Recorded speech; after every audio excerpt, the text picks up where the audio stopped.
జమ్మూ కాశ్మీర్ అనంతనాగ్ జిల్లాలోని పహల్గాంలో ఉగ్రదాడి కారణంగా 26 మంది మరణించడంతో పొరుగునున్న దాయాది దేశం పాకిస్తాన్ పట్ల భారత్ కఠిన వైఖరి అవలంబించింది.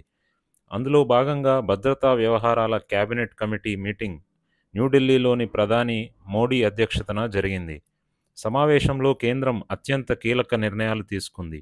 దాదాపు 65 ఏళ్ల క్రితం పాకిస్తాన్తో భారత్ చేసుకున్న సింధు నదీ జలాల ఒప్పందాన్ని నిలిపివేసింది. సింధు జలాల ఒప్పందం ఏమిటంటే 1960 సెప్టెంబర్ 19వ తేదీన భారత్, పాకిస్తాన్ దేశాలు సింధు నదీ జలాల ఒప్పందంపై సంతకాలు చేశాయి. ఈ ఒప్పందంపై ప్రపంచ బ్యాంకు సంతకం చేసింది. 9 సంవత్సరాల చర్చల అనంతరం ఈ రెండు దేశాలు ఈ ఒప్పందంపై సంతకాలు చేశాయి.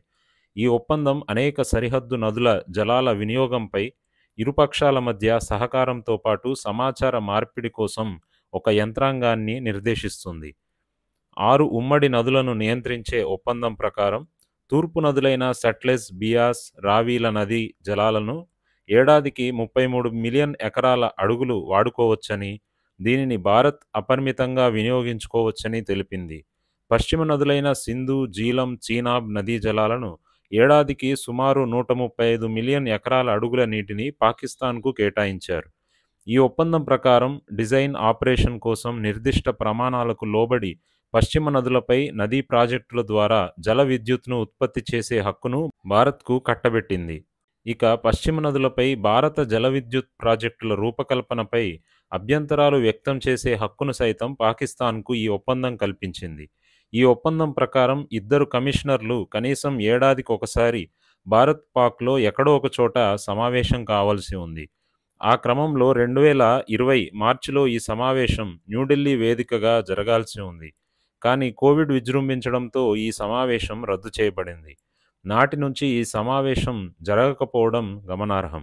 ఒప్పందంలోని నిబంధనలను కాలానుగుణంగా ఇరు దేశాల్లోని ప్రభుత్వాల మధ్య ప్రయోజనం కోసం ఈ ఒప్పందాన్ని సవరించుకోవచ్చు.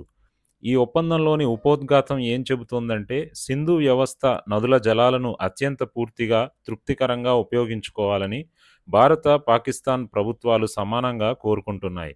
అందువల్ల ఈ జలాల వినియోగం గురించి ఒకరికొకరు సంబంధించి ఒకరి హక్కులు, బాధ్యతలను సద్భావన, స్నేహస్ఫూర్తితో నిర్ణయించడం, అలాగే డీలిమిటేషన్ చేయవలసిన అవసరాన్ని గుర్తించాయి. ఇక్కడ అంగీకరించబడిన నిబంధనల యొక్క వివరణ లేదా అన్వయానికి సంబంధించి ఇకపై తలెత్తే అన్ని ప్రశ్నలకు సహకార స్ఫూర్తితో పరిష్కారం కోసం ఏర్పాట్లు చేశాయి. ఈ ఒప్పందంపై అప్పటి భారత ప్రధానమంత్రి జవహర్లాల్ నెహ్రూ, నాటి పాకిస్తాన్ అధ్యక్షుడు మొహమ్మద్ ఆయూబ్ ఖాన్లు సంతకం చేశారు.